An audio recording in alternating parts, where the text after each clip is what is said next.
Nityanandam. With all auspicious blessings of my Guru, His Holiness Paramahamsa Nityananda, I welcome all of you to this video. So, as a title in the live video, for this video, which is Why Sanyas. So, at least about over a week ago, Swamiji had a beautiful session with all the sannyasis and all those who are single on this campus about sannyas. And in that, Swamiji actually asked everybody, why don't we share why we took sannyas? So when I was just thinking at that time, like it was so sudden that Swamiji asked this question. So when I was just thinking about it, what I would be able to say is that what I actually even told during that session was that the experience that I had even before I came here directly to take sannyas. So I was living in Malaysia all this while, like until 2013. So the experience that I had with life, where you see, until I didn't know Swamiji, like until 13, from 0 to 13, life was including everybody else. And everybody else, I means including, let's say for example, my favorite aunt, my favorite uncle, the cousin that I open up to, my friend, somebody that I look up to, or whatever it is. So it includes including their opinion on me or opinion on life is part of me.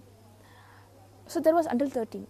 And after 13, when I knew about Swamiji, when Swamiji entered my life even before that, but when I knew about Swamiji, life at that time was only about the number of people and the number of things that influenced my life. It including the cognitions, then it reduced.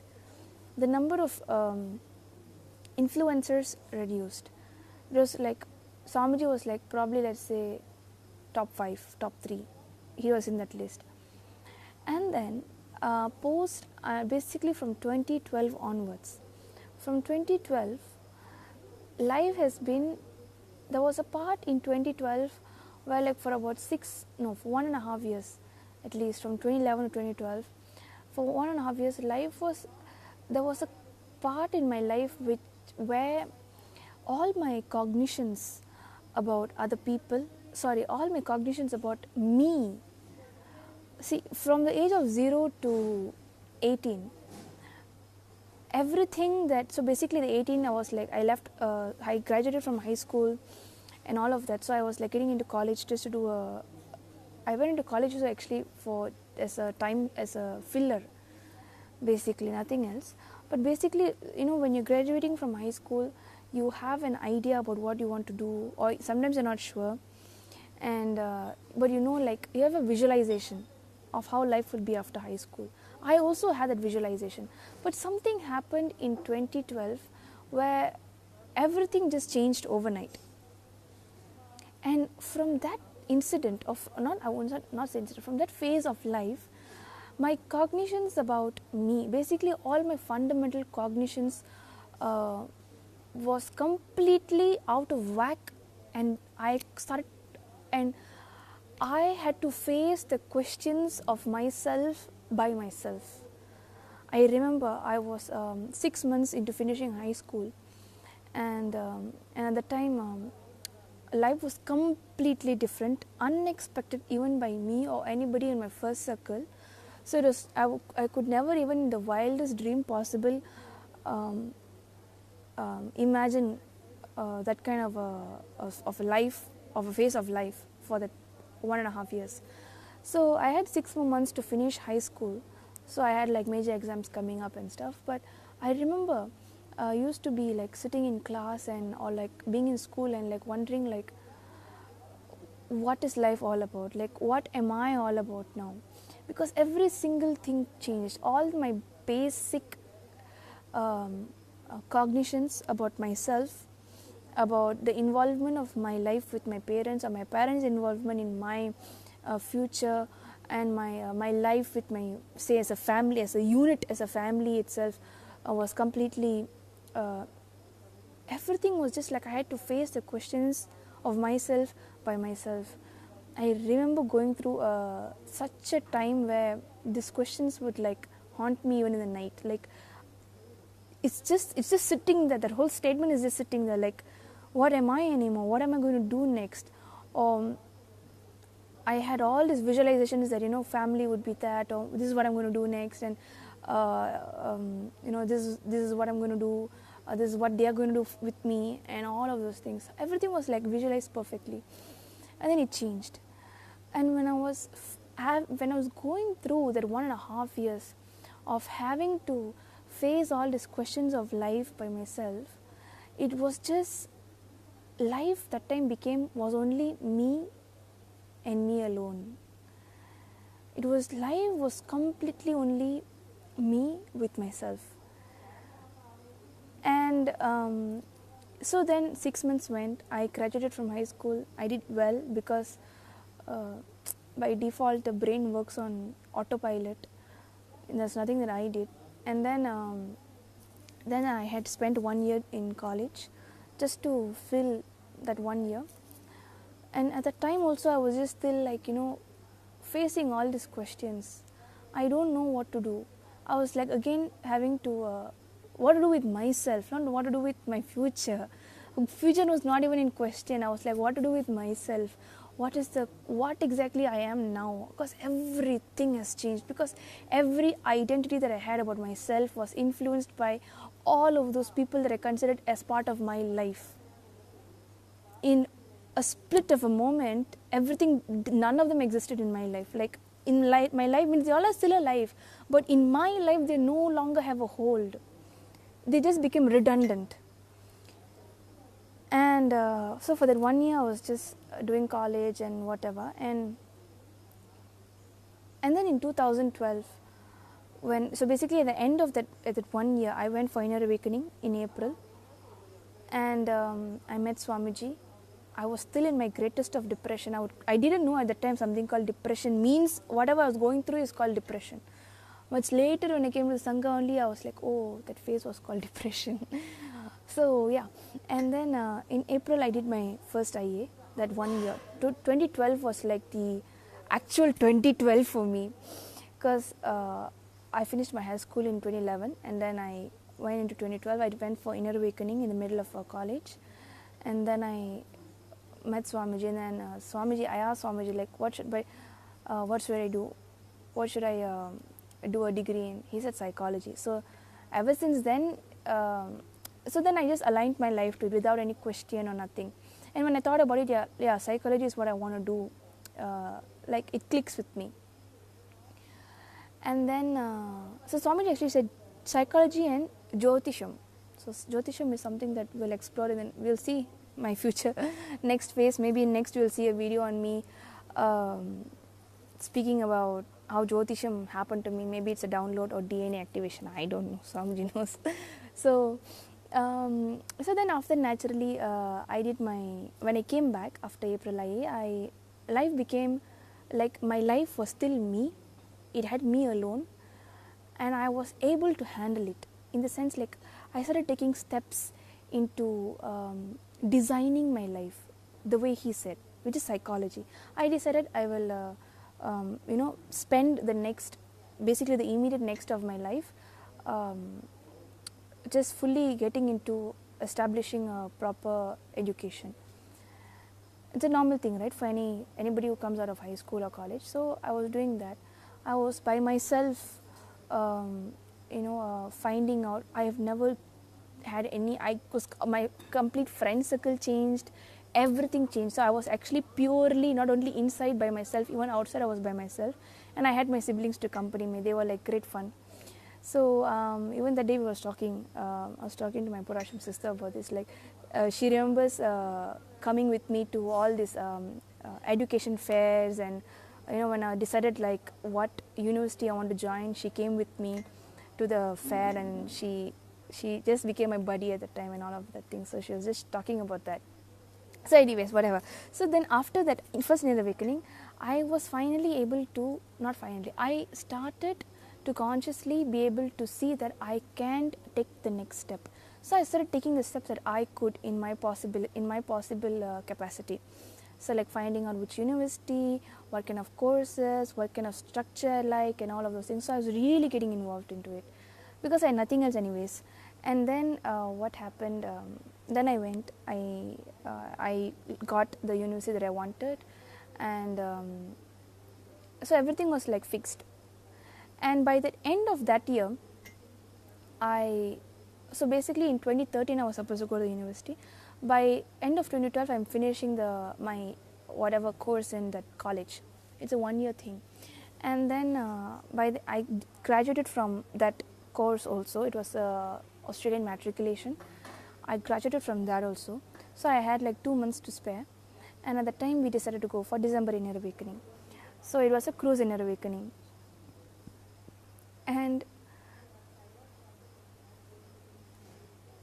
I would say before going for the Inner Awakening, the build to that Inner Awakening was me, like I just knew that I'm only going, my December is only there with Swamiji. But something happened like about a week before getting into that Inner Awakening, where there were the chances of me not getting into the cruise ship was like 50-50. Until then it was like maybe 40-60 or 90-10 like that. But it was like 1 week before the cruise Inner Awakening, the possibility of me not going became 50-50, and that actually freaked the crap out of me.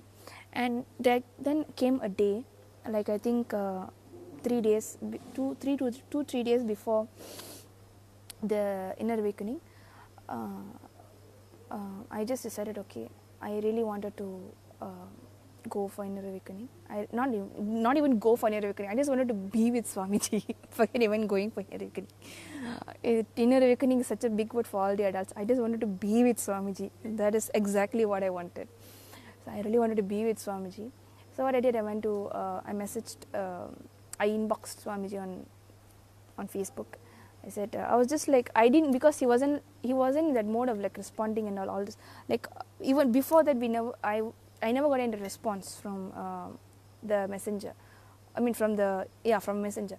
So I just decided, this is exactly what I feel. Let me at least like take it out of me.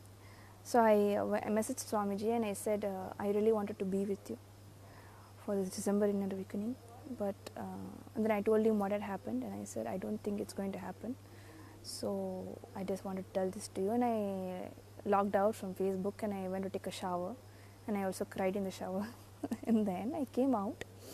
Suddenly I opened back my Facebook, and then suddenly I see like Swamiji replies. He said, all of you will come. All of you means my whole family, come. So lo behold, we went for Inner Awakening the first day. So I did my Inner Awakening, and from that Inner Awakening, that cruise Inner Awakening, that spending time with Swamiji was literally like, I don't know how to call it, like life just became divine. That initiation into life is only me and Swamiji. That's all.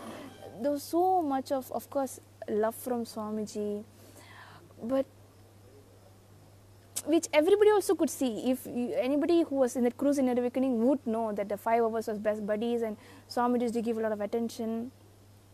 But what was for me, which took everything forward next, is that experience of my life is only me and Swamiji. Life itself is only me and Swamiji. It happened only in that cruise Inner Awakening.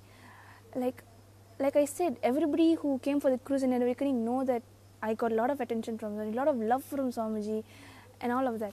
But the experience is that became like a manifestation that took me forward even after post Inner Awakening, is that experience that my life is life, not even my life itself is only me and Swamiji. It was just going in such a high speed of just romancing with life.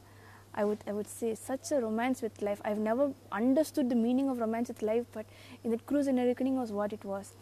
How I was with myself was different, how I experienced myself was different, and the experience with Swamiji is different, and Swamiji's love is like something that I have to talk about altogether next. But that very experience, that life is only me and Swamiji. There is nothing else and nobody else.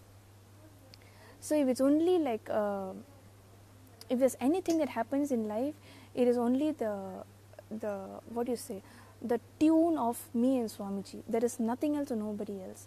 So that experience was so deep, where even after I came out of Inner Awakening, after that cruise, I went to university. So I moved out of, I was already out, no, I moved out of home, I moved to a different city altogether. And even then, there was no culture shock. And it was not like I was just living life like solo, like a happy donkey, no. But I could just see life is, that life itself, whether if I'm going to college, I'm not only like physically, I think I would have spoken about this on my previous posts about this. Like when I went to university, when I would go for my classes, I'd have my deities with me, the deities that Swamiji's picture and then the deity that Swamiji gave, all of them would come with me. Those are all external happenings. But actually what was going on inside is, I literally was going to classes with them, I went to eat with them, like I was just living life with them, and they are responding. So life is only me and Swamiji experientially after Inner Awakening. I could remember, like I used to, it was such a, there was no any time of boredom, nor did I miss Swamiji. You could just see that I could just live life like Swamiji is just with me. So it is not just I'm taking Swamiji's Murti because I miss him or because I don't want to be away from him. It is because I know he's with me. It was like that. So yeah, so that was happening. And then I used to like very effortlessly I'll go for satsang. Recently Swamiji spoke, I think in a CEP, where he said there was a time when they were devotees, they would come for satsang. Whatever I say would manifest in their life. When he said that, it really pricked my heart, because it did. When I was a devotee, going to university, and I used to not even miss one satsang. Even if I have to sit in McDonald's, and I was a vegetarian, I would sit in McDonald's. I would just take my deities and sit in McDonald's. Even if I had to go to Starbucks, I would do it. And I'll be like sitting in class, the auditorium would be there. I'll be sitting in the class at like maybe the third from the front, and my laptop will be open. And at the end of the screen, you'll see like a Swamiji, and I'll be listening to Swamiji, and the professor will be talking from in front. God knows what he's talking about. So all of this like super effortless sincerity towards satsang, effortless sincerity. And then what started happening is, whatever Swamiji speaks, that time was the phase about the four tattvas, which is now the four powers: integrity, authenticity, responsibility, and teaching. So Swamiji used to speak a lot about it at that time in 2013. So and it actually happened. There was a time when Swamiji said, with integrity, time will stop. All of that he used to say. And not he used to say as a thing, but that's the truth. So when he said that, I remember like there's even a post, but it's a previous profile. So like I was running late for class, and I was just like, no, I have to be there on time. And Swamiji's time will stop. If he's going to make integrity happen for everybody, then I cannot miss this. I also want to be that. And time actually stopped. I had to take a bus and go to the auditorium, to the lecture hall, but yet I only had like probably 2 minutes, and even I ran, and it was a bus ride, yet the moment I reached there, we still had 1 minute left. When I posted this, Swamiji commented, Swamiji said, yes, Kalabhairava stopped the time for you. He said that. So literally like integrity manifested, but now it is manifesting, but like powers are manifesting, but to the point of like time is stopping for you. It was that time. So when he said it recently, it actually like pricked my heart and my ego also, but like come on, yeah, like that. Okay, but still whatever. So all that used to happen. Life was only me and Swamiji, and I wanted to live like this always. When you already live that kind of a life, there is nothing else that would be a better option, or why don't I have a side, nothing like that. So I've always wanted to not I wanted to. It was like I always felt like that is how it's going to be. Life hereafter is only this. Life is only me and Swamiji. And in 2013, somewhere in January or February, I again was going my regular routine of going for classes. Lecturer will be talking about something else, some physics or something, and I'll be like sitting, no, not physics, some brain structure. I hated those classes, especially when it speaks about the brain, because I don't understand anything. So I used to like go for satsang, listen to satsang. If it's satsang hour, satsang is priority. I'll go for class, but satsang is priority. So I'll sit and listen to satsang. So on this day, I was wearing an orange T-shirt. It was quite a big size T-shirt, and I was sitting with that shirt, just like this, like how you're seeing me. I was sitting, and then you could see the orange T-shirt. So I was sitting for satsang, and then suddenly Swamiji mentions my name, and then my screen freezes. It's freezing, and I just don't know what's going on, but he's talking about me, that much I know. So I go to Facebook, I see what is he talking, because otherwise then my other friends who are watching satsang, they would actually post. And then I missed a lot, and I listened to the end of it where he says, okay, thank you Priyankananda for something he said. Then he said, you deserve it, something like he said. So I was like, what do I deserve? Then I didn't know. Then I went to Facebook and I messaged a few of them. I got the essence, but much later I called my Purasha mom and then I asked her what exactly Swamiji said. Then she told me everything. Then at the night I watched the replay. Then I listened to everything by myself, and now then it's in that satsang. Actually, it's up on YouTube also. The title is something along the lines of wealth, which is so out of whack, because half of that satsang was about Sanyas. So in that video, actually, in that satsang, Swami actually said that when he saw me in Kavi, he thought, yeah, why not I give them Kavi? So on that date in 2013, that I think somewhere between January February, Swamiji actually opened the doors of initiating anybody, any youth who wants to take up this lifestyle of brahmacharyam. He will initiate them. So he said, Priyankananda, you also apply. My name was Priyankananda then, Maritya Priyankananda. And he said, you also apply, and that is how sannyas happened to me. So why sannyas is this video, but how it happened, like after when Swamiji said this, I was like, anyways, I was waiting for this, right? So I just jumped. So that is why I took sannyas, but much more like how the completion happened, when I came, what happened, all of that, probably in the next video. If you want to know more, please do leave comments below. This is my answer to the question of why sannyas. Thank you so much for watching. If you like it, please do hit the thumbs up button or the love button, and please do share this video. And also, if you have any questions or if you want to know more about my experience, please do leave comments below, and definitely make a video on more about what happened post this January, February of 2013. Thank you, Nityanandam.